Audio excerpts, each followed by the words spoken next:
తాజాగా తుది శ్వాస విడిచారు. 73 సంవత్సరాల ఆయన ముద్రగడ పద్మనాభం గారు 1953 జనవరి 22వ తేదీన కాకినాడ జిల్లా జగ్గంపేట నియోజకవర్గం కెల్లంపూడి గ్రామంలో వీరరాఘవరావు సత్యవతి దంపతులకు జన్మించారు.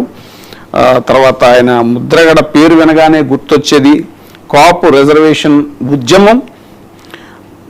కాపులను వెనకబడిన వర్గాల జాబితాలో చేర్చాలని డిమాండ్ చేస్తూ రాష్ట్ర వ్యాప్తంగా ఉద్యమానికి నాయకత్వం వహించారు. ఆయన ఎన్నో సభలు, దీక్షలు, పాదయాత్రలు, నిరాహార దీక్షలతో ఉద్యమాన్ని ప్రజల్లోకి తీసుకెళ్లారు. 1994 జూలై 1న తన సతీమణి పద్మావతితో కలిసి ఆయన ఆమరణ నిరాహార దీక్ష చేశారు. ఆరోగ్యం క్షీణించినా కూడా అప్పటి తెలుగుదేశం ప్రభుత్వం ఎన్ని ఇబ్బందులకు గురి చేసినా తన డిమాండ్ని వెనక్కి తీసుకోలేదు. 2014లో కెల్లంపూడి కేంద్రంగా మరోసారి ఆమరణ నిరాహార దీక్ష చేపట్టి ఉద్యమాన్ని బలంగా ప్రజల్లోకి తీసుకెళ్లారు.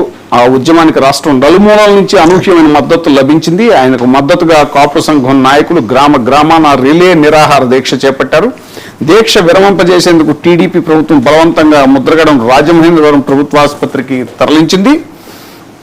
2016లో కాపు రిజర్వేషన్ ఉద్యమం సందర్భంగా ఆయన చేపట్టిన నిరాహార దీక్ష రాష్ట్ర వ్యాప్తంగా చర్చనీయాంశమైంది. కాపు ఉద్యమాన్ని మరింత ఉధృతం చేసే దిశగా కాపు గర్జన చేపట్టారు. అందులో భాగంగా జనవరి 31, 2016న తునిలో కాపు గర్జన బహిరంగ సభ నిర్వహించారు.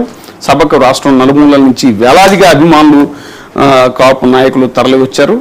ముద్రగడ ఒక్కసారిగా రైలు రోకో చేపట్టడం, తదనంతరం రైలుకి నిప్పు అంటుకోవడం, తుని ఘటన ఇవన్నీ కూడా మనకు తెలిసిందే. ఇక సుదీర్ఘ రాజకీయ అనుభవం ఉన్న ఆయన 2024 మార్చి 15న మాజీ ముఖ్యమంత్రి వైఎస్ఆర్సీపీ అధినేత వైఎస్ జగన్మోహన్ రెడ్డి సమక్షంలో వైఎస్ఆర్సీపీలో చేరారు. ఇప్పుడు తాజాగా మాజీ ముఖ్యమంత్రి వైఎస్ జగన్ ముద్రగడ పద్మనాభం గారి అంత్యక్రియల్లో కూడా పాల్గొని ఆయన పాడి మోయటం కూడా జరిగింది.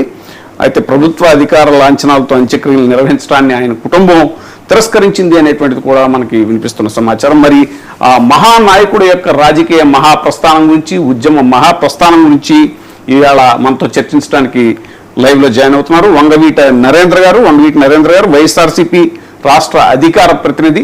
సార్ నమస్కారం. సార్ కటారి అప్పారావు గారు కాపు నాయకులు, చందు జనార్దన్ గారు కాపు నాయకులు.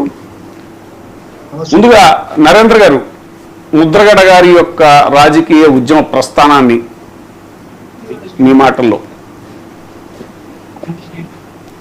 ముద్రగడ గారు మా కుటుంబానికి చాలా సుపరిచితులండి. రంగా గారితో పాటు ఆయన ఇప్పుడు ఉద్యమ నాయకుడిగా కంటే 1988లోనే అప్పటి ప్రభుత్వం మీద ఆయన ఇందులో మంత్రిగా ఉంటూనే ఎక్కడైతే కాపులకి వినిపిస్తుందండి వినిపిస్తుంది సార్. అప్పట్లోనే ఆయన న్యాయం జరగట్లేదు, ముఖ్యంగా అన్ని వర్గాల వారికి అని చెప్పని, అందులోనూ కాపులకి ఏం న్యాయం జరగట్లేదని చెప్పని ఆయన రంగా గారితో అప్పుడు క్యాబినెట్ గా మంత్రిలో ఉన్నటువంటి ఆయన రిజైన్ చేసి మరి వచ్చి 1988 జూలైలో కాపునాడుకి పిలుపునిచ్చారు.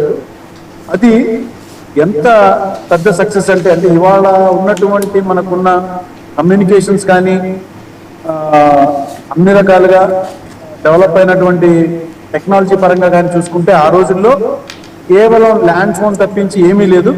ఆ రోజుల్లోనే దాదాపుగా 20 లక్షల పైచిలకు జనాలు రావడం, స్పందించడం జరిగింది.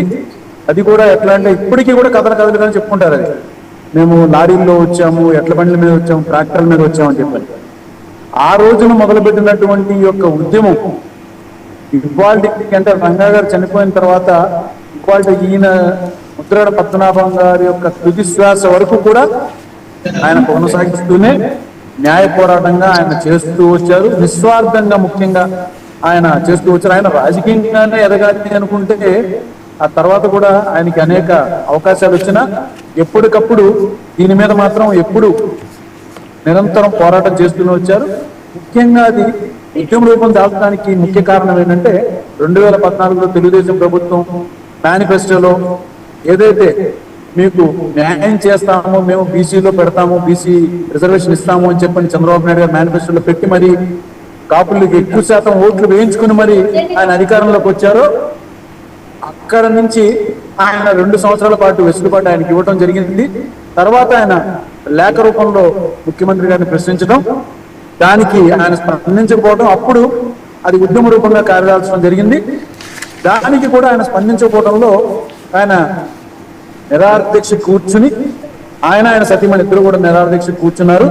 అప్పుడు ఆ ప్రభుత్వం చాలా చాలా మూర్ఖంగా, కఠినంగా, అతి నిరంకుశంగా ఆయనని ఆయన సతీమణిని ఇద్దరిని కూడా తీసుకెళ్లి హాస్పిటల్లో నిరాహారదీక్షని విరమించే దిశగా పోలీసులతో ఆయన కొట్టింది ఎన్నో సందర్భాల్లో ఆయన స్వయంగా చెప్పడం జరిగింది. ముఖ్యంగా ఇంకోటి, ఆయన సతీమణిని కానీ ఆయన్ని కానీ అన్ని రకాలుగా దుర్భాషలాడి ఆ ఉద్యమాన్ని విరమింపచేసి మరి చివరికి మీకు న్యాయం చేస్తామని చెప్పి ఆ రోజున చేసినటువంటి ఆయన యొక్క ఉద్యమం యొక్క ఫలితమే కాపు కార్పొరేషన్ అనేది ఏర్పడింది. ఆ కాపు కార్పొరేషన్ ద్వారా అనేక నిధులు ఈ మధ్యతరగతి వాళ్ళకి, బిలో మిడిల్ క్లాస్ వాళ్ళకి, కింద స్థాయి వాళ్ళకి అందరికీ కూడా విద్యా దీవెన కింద కానీ, విదేశీ విద్యార్థులకు కానీ, ఇంకా వాహన మిత్ర కింద కానీ, ఇలా అనేక చిరు వ్యాపారాలు చేసుకోవడానికి వీటన్నిటికీ కూడా ఆర్థిక సహాయం అందింది. కానీ